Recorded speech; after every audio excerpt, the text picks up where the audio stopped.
네, 오늘의 정치권 이슈 살펴보겠습니다. 유용화 한국외대 초빙 교수, 박정하 전 청와대 대변인입니다. 안녕하세요. 네, 안녕하십니까. 조금 전에요, 신임 대통령 비서실장이죠. 유영민 비서실장이 이제 취임 인사차 지난해 12월 31일 날 임명이 된 다음에 취임 인사차 정당 국회를 찾았습니다. 김종인 국민의힘 비대위원장 만났고요. 그리고 주호영 국민의힘 원내대표랑도 조금 전에 이제 만남이 끝났다라는 소식이 전해드렸는데 어떤 얘기할까 참 많이 궁금했었는데 이제 영수회담 관련해서는 특별히 얘기가 없었다고 합니다. 사면 관련해서는 좀 얘기가 있었다고 하는데 일단 영수회담 관련해서 별다른 얘기가 김종인 위원장과 없었다. 어떤 의미로 봐야 될까요? 글쎄, 아무래도 청와대가 이제 비서실장도 새로 바뀌고요. 좀 개각도 일부 됐고 또 청와대 인사들도 바뀌고 하면서 아무래도 좀 정비된 다음에 제안하지 않겠습니까? 그러니까 지금과 같이 예를 들면 여러 가지 혼란스러운 상황이 많았잖아요. 특히 사면 논란도 있었고 또 코로나19도 지금 아직 확실하게 잡힌 건 아닌 거고 백신 논란도 이제 어느 정도 이제 정비가 됐지만은 네. 그러면서 뭔가 전국을 움직일 만한 국정 운영의 틀을 좀 잡고 난 다음에 영수회담을 하는 게 제가 봐도 순서인 것 같아요. 네. 왜냐하면 수세적에서 할 이유는 없는 거니까요. 예. 많은 상황이 달라졌지만 그렇기 때문에 아마 유영민 실장이 아무 얘기도 안 하고 아무래도 좀 보지 않겠습니까? 신년 기자회견도 해야 되고 대통령이 네. 네. 그런 프로그램 지난 다음에 하긴 해야 되겠죠. 상반기 내에 빨리 할 수 좋겠죠. 예. 그런 생각이 듭니다. 예, 오늘 영수회담이나 회동에서- 사면이 예. 이제 지난 연말 네. 전 그 여러 가지 갈등 요인 속에서 이제 국정 지지도 좀 떨어지는 상황에서 이낙연 대표를 중심으로 해서 이제 그 여권 쪽에서 국정 쇄신책으로 나온 것 중에 이제 하나잖아요. 아마 제가 볼 때는 그 영수회담이라는 게 사실은 여러 번 그 청와대에서는 제안을 했는데 야당에서 이루어지지 않고 이후에는 또 야당에서 제안을 했는데 또 예. 청와대가 받아들이지 않고 이런 줄다리기가 몇 번 있었기 때문에 교수님 말씀하신 저런 측면에다가 그 사실은 내용, 그러니까 의제에 대해서 상당 부분이 조율이 된 상태에서 아마 네. 영수회담이 발표가 되거나 그렇게 되지 않을까. 그래서 저는 이 물밑 교섭이 어느 정도 진행이 되고 난 다음에 예. 무언가 성과가 있는 상황에서 아마 국민들한테는 알려지지 않을까 싶은 생각이 들어요. 그래서 오늘도 아마 내부적으로는 뭐 얘기가 오갔을 수도 있다고 보여지는데 네. 뭐 이런 의제 설정이나 분명한 게 없었기 때문에 아마 얘기가 없었다고 발표가 되지 않았나라고 해서 추정도 좀 보태봅니다. 예. 자, 그리고 주호영 국민의힘 원내대표와 만난 자리에서는요, 좀 여러 이야기가 나왔는데, 이제 그 중에서도 전직 대통령들의 사면에 대해서 주호영 대표가 언급을 했습니다. 국민 통합에 기여하는 쪽으로 결론이 나올 수 있도록 부탁드린다라는 이야기를 했다고 합니다. 좀 어떻게 들으셨는지요? 사면 문제에 대해서는 저는 문재인 정부가 임기 전에 해결할 수 있으면 해결하고 가는 것이 아무래도 국민들 바람이 될 거라고 생각합니다. 예. 그러나 이제 그 시기와 방법이라든가 적절성 여부는 지금 워낙 논란이 많기 때문에 특히 여권의 지지층들이 적극적 지지자 외에도 호남에서도 예. 그 여론조사를 보니까 호남에서도 이 두 전직 대통령에 대한 사면에 대해서 찬성하는 비율이 별로 없어요. 그렇기 때문에 잘못하면은 국민 통합이라는 이유로 인해서 국민이 다시 나눠지게 되는 이러한 가능성이 크기 때문에 아마 청와대 입장에서도 예민하게 보지 않겠습니까? 예. 그리고 일단 뭐 달고 줬으니까 예. 그 여론 추이를 보지 않을까 생각합니다. 네.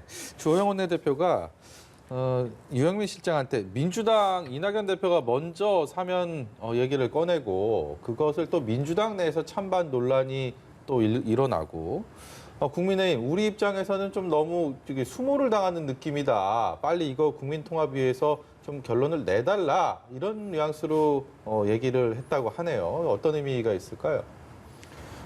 이제 사면 논의가 처음 이낙연 대표를 통해서 나왔을 때 야당에서 대부분 그 환영의 입장을 표현했잖아요. 예. 근데 문제는 뭐냐면 그 이낙연 대표가 추후에 최고위 간담회를 통해서 의견을 수렴하는 과정에 반성이라는 이제 조건이 이제 들어갑니다.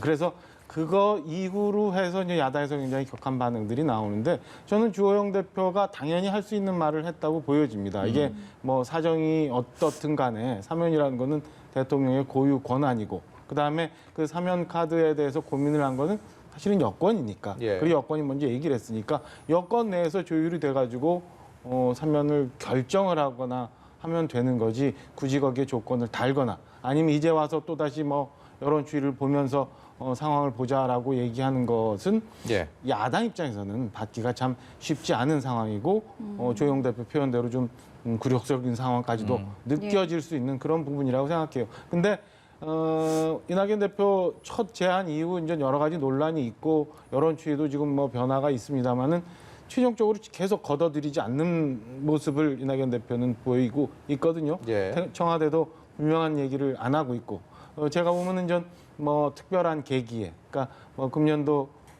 이달 안에 있을 수도 있을 대통령의 신년 기자회견이나 이런 문답을 통해서 저는 대통령의 무언가의 언급이 분명히 있을 거라 예. 그리고 그때까지의 여론 추이나 당내 강성 지지층들의 변화 이런 네. 것들을 아마 계속 당내에서 민주당 내에서 모색을 하지 않을까라고 예상을 합니다. 예. 예, 오늘 박병석 국회의장의 신년 기자간담회에서도 이 사면에 대한 질문이 나왔는데 일단은 즉답은 피했고요. 입법부의 장이 언급하는 건 이제 바람직하지 않다라는 뜻을 밝혔습니다. 조금 전에 여론의 추이를 이제 지켜봐야 된다라고 말씀을 해주셨는데요. 여론 조사를 보면은 정당별로 이 찬반 여론이 이제 극명하게 엇갈리는 모습이 나왔습니다. 어떻게 좀 분석하고 계시는지요? 오늘 박병석 의장이 쭉 저도 봤는데요. 그 키워드가 이제 통합이더라고요. 국민통합. 예. 국민통합이라는 측면 봤을 때 이제 사면을 봤을 때는 좀 극단화돼 있는 진영들을 좀 풀어내는 어떤 그 정치적인 상당히 고단위 정치적인 어떤 효과가 우리가 기대할 수 있는 것이죠. 그런 측면에서 봤을 때 이제 어떤 사면에 대한 부분들을 이제 근데 그 시기를 언제 할 거냐라는 부분이 상당히 정치적 판단이 필요한 것인데요. 그런 효과가 있을 수 있다고 생각이 들어요. 네. 그런데 이제 통합에는 저는 사면도 중요하지만은 정치인들이 이런 점도 봤으면 좋겠어요. 지금 헬스장 같은 경우 지금 집합금지에서 오픈 시위까지 하고 있는 상황 아니에요. 예. 정총리가 오늘 다시 재검토하라고 지시를 했던 걸로 알고 있는데요. 지금 만약에 포스트 코로나 이후에 몰아닥칠 경제적 파급들, 특히 중간계층 50% 이하의 생활상의 문제나 삶의 문제라든가 양극화 문제, 예. 저는 이런 게 더 중요한 통합이 아닐까 싶어요. 이 문제에 관련해서 굉장히 사회가 양극화될 겁니다, 아마. 특히 하반기 갔을 때. 예. 이런 문제를 어떻게 주워 담을 것이냐, 어떻게 아우를 것이냐, 이런 부분에 대한 통합의 일차적 과제를 더 두는 것이 제가 봤을 때는 현실적이지 않을까 그런 생각이 듭니다. 네, 오늘 나온 그 리얼미터 여론조사 결과 다시 한 번만 좀 보여주시죠.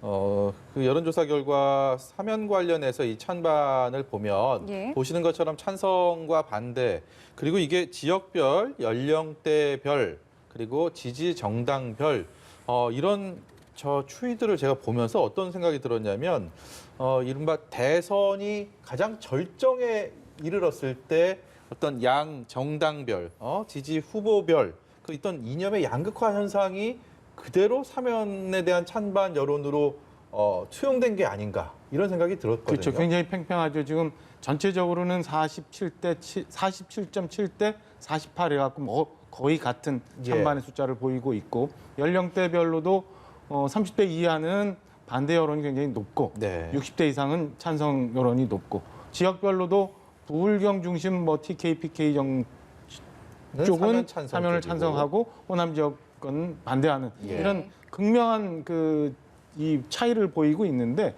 저는 이게 초기다 그렇지 조금 지나면서 여론의 변화도 좀 있으리라고 보여집니다. 예. 이거는 뭐 저 혼자 개인 추측인데 다시 이낙연 대표의 사면 전 제안부터 다시 돌아가면 네.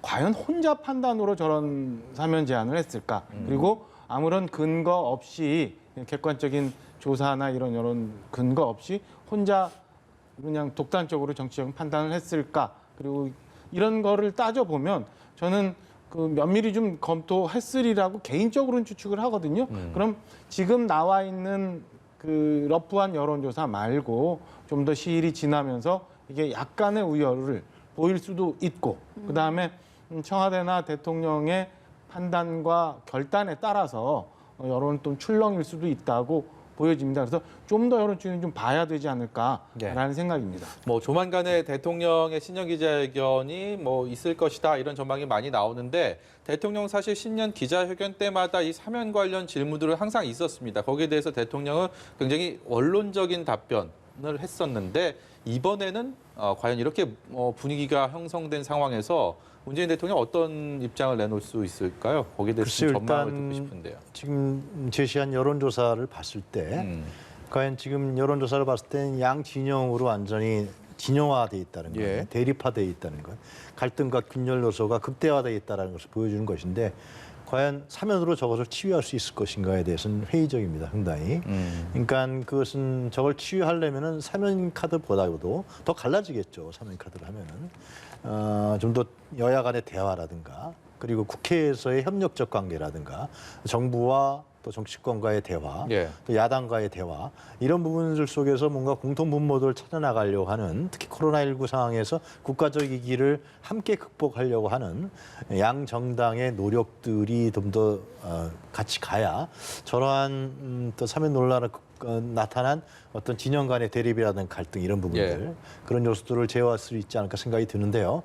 그래서 청와대에서는 어떻게 판단할지 모르겠습니다만 과연 사면 하나로 지금 나타난 이런 국민 통합과 저지되는 분위기를 해결할 수 있을 건가에 대해서 저는 개인적으로 좀 미지수입니다. 재작년 가을인가요? 1대1 대담 프로 형식을 통해서 대통령이 전 사면에 대해서 언급을 하신 적이 있지요. 그때는 두 전직 전임 대통령이 저런 상황이 있는 데 대해서 마음이 아프다. 그러나 아직 그 법적인 판단이 최종적으로 나오지 않아서 뭐라 얘기할 수 없다라는 취지로 이제 얘기를 했어요. 오늘이 1월 6일인데 14일 날 박근혜 대통령의 이제 최종심이 나오는 걸로 예정돼 있습니다. 이명박 전 대통령은 이미 최종심이 나와 있고 네. 그래서 신년 기자회견이 잡히는 날짜가 어떻게 될지 모르겠습니다만은 이후에 예. 박근혜 대통령의 최종 대법원 판결이 나오고 난 다음에 신년 기자회견을 통해서 질문이 당연히 지금 나올 예. 수밖에 없는 상황이라 아마 좀 진전된 얘기를 대통령이 할 수밖에 없는 상황. 그리고 네.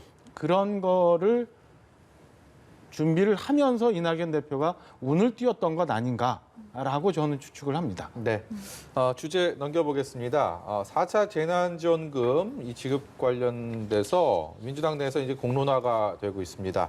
민주당 안에서는 전 국민을 지원 대상으로 삼아야 된다라는 목소리 쪽에 지금까지 좀 무게가 실리고 있는데 여기에 대해서 이를 바라보는 야권의 시선은 그렇게 곱지가 않습니다. 왜냐하면 이제 재보궐선거가 있기 때문이죠. 여기에 대한 여러 가지 뭐 이게 본질이 무엇이냐 갑론을박이 있는데 어떻게 보고 계십니까? 글쎄, 전국민 재난지원금 관련해서 정치적인 논쟁이나 논란이 계속될 경우 이거 합의가 안 될 거예요. 제 생각에는요. 국회에서 어차피 추경이라든가 이렇게 예산을 편성해 줘야 되기 때문에. 그래서 그러나 이제 이 재난지원금의 성격은 다시 한번 좀 분명히 할 필요가 있다고 생각이 들어요. 예. 그러니까 재난지원금은 명확하게 소득 보전입니다. 그것은 뭐 보편적 복지라든가 선별적 복지의 개념이 아니고요. 예. 그것은 소득 보전이기 때문에 가장 직접적 타격을 받았던 계층들, 지금 우리 같은 경우는 자영업자나 소상공인이나 거기에 연루된 어떤 종사자들, 뭐 특고라든가 이번에 3차 재난지원금 나간 580만 명, 예. 이 사람들이 가장 타겟이죠. 가장 힘들고 아주 어떻게 보면은 눈앞이 안 보이는 분들이란 말이죠. 이분들에게 집중적으로 소득 보전으로서 국가 예산이 허락한 대로 지원해 주는 것이 재난지원금의 가장 본질적인 성격이라고 보여져요. 그러나 이제 여당에서 민주당에서 제안했던 부분들은 그럼 이런 부분들이 좀 어느 정도 정리가 된다 그러면 전 국민들이 지금 1년 가까이 코로나19 때문에 지치고 힘드니까 예.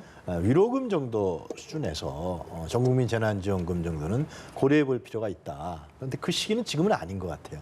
그렇지 않을까요? 이게 KDI에서도 소비 진작 효과가 30%라고 그랬단 말이죠. 그 얘기는 뭐냐면 재난지원금을 받아서 1차 받아서 그러니까 자기가 쓸 부분들 중산층이라든가 정기적인 수입자들은 자기가 쓸 부분을 재난지원금 받아서 썼다라는 거예요. 더 이상의 소비 효과가 있었다는 건 아니라는 거거든요. 그렇기 때문에 전국민 재난지원금은 국회에서 논의를 하겠습니다만은 그것은 좀 더 시기도 좀 제가 보기엔 좀 봐야 될 것 같고 그리고 어떤 위로금적 성격 그리고 파이팅하는 그런 성격의 전국민 재난지원금이 제가 보기에는 적절하지 않을까 그런 생각합니다.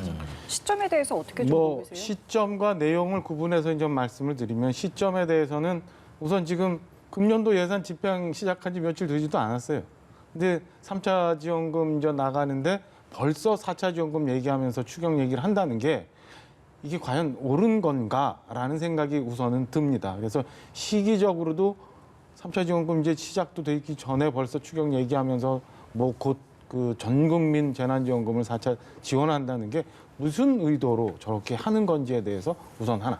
두 번째, 내용 면에서 교수님 말씀 잘 주셨지만은 사실은 지난 1차 재난지원금 15조 7천인가 중에서 겨우 효과는 한 4조 정도밖에 없다는 거 아니에요? 네. 그러니까 전 국민을 대상으로 해서 재난지원금을 줬을 때의 성격과 선별적으로 줬을 때의 성격이 분명 틀린데 지금은 사실은 굉장히 시급한 생존의 문제 상황이라고 보여져요. 그러니까 선별적 지원금이라는 건 지금 자영업자들 그다음에 자영업도 그마저 못하고 있는 더 힘든 취약계층들은 지금 100만 원, 300만 원 문제가 아니라 저는 좀 더 과감하게 더 줘야 된다고 봅니다. 그래서 정말 버틸 수 있게 그다음에 이를 통해서 산업 기반도 활성화되고 시장도 어느 정도 살 수 있는 정도로 만들어 놓고 네. 전 국민을 대상으로 하는 보편적인 지원은 나중에 이게 생존의 문제가 지나고 난 다음에 정말 경기 진작 차원에서 그건 코로나가 어느 정도 좀 잠잠해지고 그다음에 지금 고통받고 있는 자영업자들 그다음에 취약계층들 그래도 어느 정도 버틸 수 있는 상황까지 가고 난 다음에 그때 가서 고민할 문제지 지금 뭐 느닷없이 재난지원금 또 전 국민을 대상으로 준다라는 게 과연 시기적으로도 내용적으로도 저는 옳지 않은 생각이다. 그래서 당연히 야당에서는 이거 그러면 재보선 앞두고 다른 의도가 있는 거 아니냐라는 의심을 살 수밖에 없는 상황으로 여권이 자꾸 말을 하고 있는 것 아닌가 저는 그렇게 생각을 합니다. 이 문 대통령도요 이런 이야기를 했습니다. 코로나19가 주는 고통의 무게가 결코 평등하지 않다라고 이야기를 했습니다. 지금 여당의 주요 대선 주자들이 이야기하고 있는 전 국민 재난지원금과는 조금 차이가 있어 보이는데요. 그러니까 이제 지금 여권 일부에서 얘기하는 것과 대통령이 지금 말씀하신 고통의 무게가 결코 평등하지 네. 않다라고 하는 건 분명히 차이가 있는데요. 한번 돌아보세요. 지금 뭐 9시까지 영업 제한하고 있습니다만은 그나마도 영업 다 안 돼요. 그리고 무슨 헬스장, 체육관 하는 사람들 1년 동안 지금 전혀 뭐 움직이지 못하는 상황이라 정말 극단의 상황까지 가 있고 뭐 연휴야 좀 다르지만 헬스장 주인 같은 경우는 목숨까지 번지는 이런 상황까지도 가고 있잖아요. 그래서 일부에서는 지금 뭐 과태료 물더라도 그냥 문 열겠다라고 해서 반발하는 움직임도 있고 뭐 위헌 소송도 있고. 그러니까 저는 지금 상황에서는 정말 극단의 경우 힘든 사람들을 대상으로 해서 이 사람들이 버틸 수 있는 생존의 문제를 규율의 문제를 먼저 해놓고 난 다음에 나중에 생각하는 게 맞지 않나라는 생각입니다. 네. 대통령 취지에 대해서는 뭐 그렇게 저는 이해를 하고 있습니다. 예. 재보궐선거 얘기 좀 해보겠습니다. 김종인 국민의힘 비대위원장 그동안에 안철수 대표에 대해서는 유독 인색한 그런 평가를 해왔죠. 뭐 굳이 안철수 대표 필요 없다. 좀 직설적으로 얘기하면 우리 후보들로만으로도 충분히 경쟁력 있다. 이런 주장을 줄곧 해왔는데 어제 인터뷰를 보니까 상당히 좀 단일화 이런 부분에 대해서도 긍정적인 평가를 했습니다. 이게 최근에 안철수 대표가 서울시장 후보 적합도에서 좀 여론조사 상당한 뭐 득표를 하고 있는 이런 부분들이 좀 영향을 미쳤을까요? 라는 생각도 드는데 어떻게 보십니까? 그렇죠. 여론조사에 미쳤죠. 그러나 지금 현재 여론조사는 민주당의 후보가 네. 정식으로 지금 한 사람밖에 공표를 안 했기 때문에 좀 더 지나봐야 알 거라는 걸 전제로 먼저 말씀드리고요. 그러나 이제 안철수 대표가 갖고 있는 부분으로 이제 중도표, 특히 최근에 스펙트럼을 보면은 중도 보수층에 있는 표들을 좀 많이 가져가는 것 같아요. 유권자의 표심을. 그렇기 때문에 국민의힘 입장에서 봤을 때는 보수 플러스 중도 하겠다는 그러면은 뭐 사실 역대 선거를 다 분석해 봤을 때 중도 플러스 보수가 되면 국민의힘이 질래야 질 수가 없습니다. 예. 대선도 마찬가지고. 그렇기 때문에 이제 안철수라는 사람이 갖고 있는 여론조사 지지율이 있으니까 어떻게든지 그거를 흡수하려고 하겠죠. 그래서 단일화라는 얘기를 하고 있는 건데 결국은 또 안철수 그거는 결국 또 안철수 대표가 처음에 내걸었던 단일화, 야권 단일화 이런 부분도 사실상 정치적으로 좀 먹힌 결과가 있어요. 네. 실제로 받아들일 수밖에 없는 왜냐하면 여론조사 이렇게 나오니까. 그러나 이제 상당한 함정을 갖고 있는 거죠. 국민의힘 입장에 봤을 때는 만약에 뭐 1차, 2차 어떻게 할지 뭐 알 수가 없지만 안철수 대표가 들어가서 할지 밖에서 할지 밖에서 할 가능성이 지금 크겠죠. 현재 여론조사 지지를 봤을 때는. 그럴 경우에는 사실상 만약에 그래서 안철수 후보가 서울시장 후보로 결정난다. 그렇게 되면은 사실 국민의힘 입장에 봤을 때는 상당히 곤란한 상황이 발생할 수도 있어요. 왜냐하면 기존의 안철수 대표의 정치적인 행로를 봤을 때는 예. 또 이제 안철수 중심의 정계 개편을 또 하려고 그럴 겁니다. 아마. 예. 서울시장이 되든 안 되든 간에. 예. 그렇게 되면은 사실상 야당이 상당히 취약해지고 어떻게 보면 대선을 앞두고서 쪼그라드는 이런 예. 상황이 있기 때문에 김종인 위원장이 그런 걸 좀 수를 보는 거 아니겠습니까? 왜냐하면 안철수 대표 했던 정치적 행보가 있기 때문에 그래서 상당히 계속 견제를 하고 들어와라 아니면 단일화는 하겠는데 이쪽에서 좀 제대로 한 다음에 하겠다라든가 그 추이를 보겠죠. 그래서 만약에 오세훈, 나경원 이런 후보들이 나오고 민주당에서도 예를 들면 박영선 장관이라든가 이런 사람들이 나오게 되면 그 지지율 추이는 좀 달라질 수도 있다. 이런 예. 판단을 김종인 위원장이 하는 것이 아니냐 저는 그렇게 해석합니다. 안고 가느냐 견제하느냐 고민은 깊어 보이는데 그럼에도 만약에 단일화가 무산이 되더라도 승리할 자신은 있다. 이런 이야기도 했어요. 그런 얘기까지 했어요. 그러니까 예. 삼자 대결 구도로 가도 예. 뭐 이 선거가 진행이 되고 나면 양강 구도로 가기 때문에 예. 그렇게 되면은 그렇게 됐을 경우도 할 수 있다라고 네. 얘기를 하는데 저는 뭐 여전히 이건 김종인 위원장이 그 안철수 전 대표와의 뭐 밀당, 줄다리기 이런 과정 속에서 나오는 얘기라고 해석을 합니다. 그러니까 그 궁극적으로 단일 후보를 내서 1대1 구도로 만들어서 보선에 임하지 않으면 승리를 담보할 수 없다는 거에 대해서는 저는 누구나 다 동의하고 있고 예. 대신에 그 방식에 있어서 누가 좀 더 유리한 방향 그리고 좀 더 많은 중도층의 표심을 받을 수 있는 방향이 뭔가에 대해서는 방법론에 조금 갈라지는 건데요. 김종인 위원장 어제 그렇게 얘기했는데 오늘 또 그 낮에는 브리핑을 하면서 외부 인사 같은 경우는 당내 들어와야 경선을 할 수 있지라고 또다시 또 다른 말씀을 또 좀 합니다. 그러니까 여전히 계속 그 밀당 차원에서의 말씀이라고 저는 해석을 하고 한쪽에서는 정진석 위원장이 맡고 있는 지금 공천관리위원회에서는 또 외부 인사에게 유리하게 경선은 100% 국민 여론조사로 한다라고 이제 그 경선 룰을 또 변경을 합니다. 그래서 예.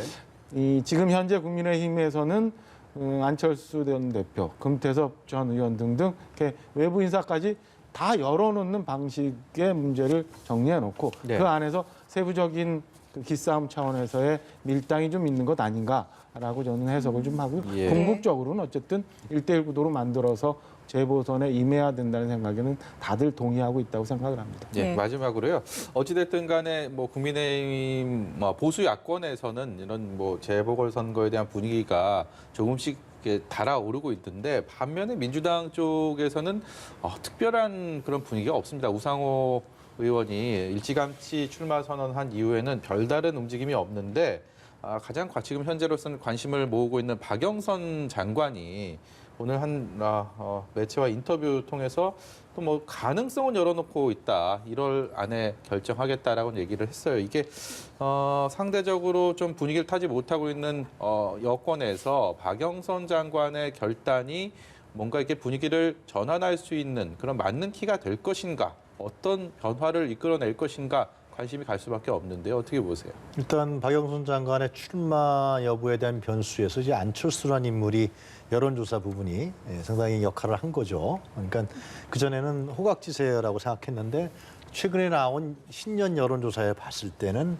안철수 대표가 상당히 우위를 점하는 이런 여론조사가 나오면서 예. 민주당 내에서도 박영선 카드 외에 다른 카드도 좀 영입해야 되는 거 아니냐 뭐 이런 소리가 나온 거로 알고 있습니다. 네. 그러나 이제 박영선 장관은 상당히 오랫동안 서울시장에 대한 공을 들여왔고 그리고 중석엽 벤처장관도 상당히 성공적으로 한 거로 내외부에서 평가가 이루어지고 있고 그래서 좀 확장력이 있다, 중도 외연성이 있다라고 판단하고 있기 때문에 제가 봤을 때는 반드시 좀 나온다고 생각이 들고요. 그리고 박 장관 입장에서 봤을 때는 지금 안철수 변수라든가 또 여러 가지 요인들이 있기 때문에 예. 좀 더 빨리 나오려고 그럴 겁니다. 제 생각에는 빨리 나와서 만약 개각 요인이 안 되면 스스로라도 예를 들면 사의를 표명한다든가 너무 늦게 되면 실제로 자꾸만 시야에서 사라지기 때문에 그걸 안철수라는 인물이 점할 수 있기 때문에 예. 가능한 한 빨리 나와서 선거 전에 뛰어들게 되지 않을까 그런 생각합니다. 네, 오늘 말씀 여기까지 듣도록 하겠습니다. 지금까지 유용화 한국외대 초빙 교수, 박정화 전 청와대 대변인이었습니다. 고맙습니다. 감사합니다.